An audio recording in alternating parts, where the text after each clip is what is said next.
عید الفطر کے موقع پر وہاں کے امام صاحب نے یہ کہا کہ ہم تو خوشی منا رہے ہیں اور ہمارے جو پڑوسی ہیں بہت سارے غیر مسلم ان کو بھی اس خوشی میں شامل کرنے اور دین پہنچانے کے لیے کیا کرنا چاہیے.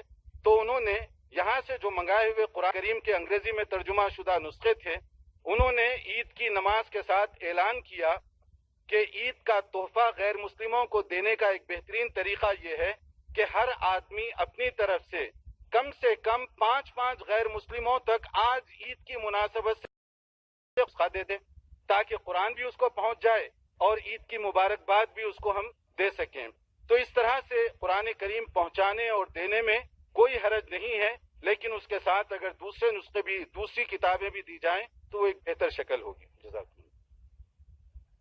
جزاک اللہ خیر. اگلا سوال اشفاق احمد کا ہے. کہتے ہیں کہ ہندوستان کے اندر ہر شخص اپنے طور پر مسجد، مدرسہ یا کوئی دعویٰ سینٹر میں ملازمت حاصل کر کے یہ سمجھ رہا ہے کہ وہ دعوتی فریضہ انجام دے رہا ہے. اس کے لیے آپ کا کیا مشورہ ہے؟ دیکھیے، اس کے لیے میرا جو سب سے اہم مشورہ ہے، دعوت و تبلیغ کا جو کام ہے اس میں مناپلی نہیں ہے. اس میں یہ نہیں ہے کہ آپ کسی شعبے کے ساتھ وابستہ ہوں گے تبھی آپ داعی بنیں گے. دعوت ممبر و محراب یا کوئی عہدہ نہیں، جذبہ چاہتے ہیں.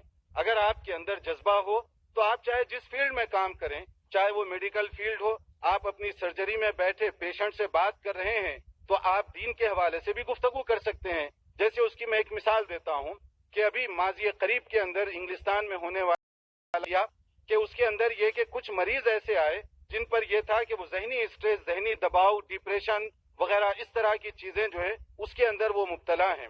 تو مسلمان جی پی ڈاکٹر کے پاس وہ پہنچے تو اس نے ان کو ایک عجیب ایڈوائز کی، ڈاکٹری کے لحاظ سے عجیب، دائی کے لحاظ سے بہترین اور پرفیکٹ. انہوں نے بتایا کہ دیکھو، تمہارا یہ ٹیبلٹ اور کیپسول میں نہیں ہے. اس کے لیے میں تمہیں ایک نسخہ بتاتا ہوں. روزانہ تم قرآن کریم کا ایک پورشن پڑھ لیا کرو. اللہ تعالیٰ کے کلام کی تلاوت سنو بھی اور پڑھو بھی. اس کی خیر و برکت تمہارے لیے سکون کا بہترین ذریعہ بن سکتی ہے. اس لیے کہ یہ فرمان الہی ہے، الا بذکر اللہ تطمئن القلوب، کہ اگر تم اللہ تعالیٰ کو یاد کرو گے تو دلوں کا سکون، ٹرینکوالٹی، راحت یہ جو ہے خود بخود نصیب ہوگی. تو اس طرح اگر آدمی دین کے مزاج کو سمجھ لے تو وہ جس شعبے میں بھی کام کر رہا ہوگا اس شعبے کے ذریعے سے وہ دین کی بات کر سکتا ہے. اگر آپ ٹیچر ہیں اور آپ گورنمنٹ اسکول میں، سیکنڈری میں، کالج میں آپ پڑھا رہے ہیں تو وہاں پر آپ میں بھی اگر آپ پڑھا رہے ہیں، زبان آپ پڑھا رہے ہیں، اگر آپ بچے کی صلاحیت دیکھنا چاہتے ہیں کہ وہ لکھنے کی صلاحیت کتنی رکھتا ہے، اس کے لیے آپ کسی ایسے ویسے شخصیت کا بھی نام لے سکتے ہیں کہ اس کے متعلق 4 سطریں لکھ دو. ایک انداز یہ ہے. آپ اس طالب علم سے یہ بھی کہہ سکتے ہیں کہ فلاں صحابی کے بارے میں، فلاں نبی کے بارے میں، فلاں دین کے حوالے سے آپ 4 سطریں لکھ دو. قانونی طور پر بھی کوئی رکاوٹ نہیں، لیکن بچوں کی اس طریقے سے ذہن سازی بھی ہوتی جائے گی.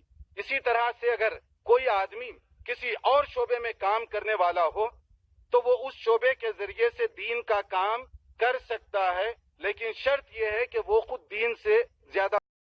اسی طرح دین کی جو بات ہے، خواتین بعض شعبوں میں دین کا وہ کام کر سکتی ہیں جو بہت سارے مرد حضرات نہیں کر سکتے.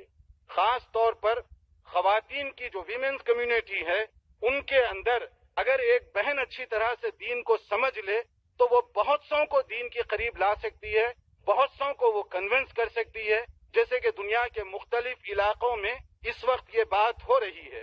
تو اس لیے میں یہ گزارش کروں گا کہ آپ چاہے جس شعبے میں جائیں، جس شعبے میں کام کریں، لیکن داعی بن کر آپ کام کریں گے تو پھر آپ کو نہ عہدے کی ضرورت پیش آئے گی، نہ جاب بطور داعی کے. جہاں بھی آپ جائیں گے خیر کا پرچار کرنے والے بنیں گے.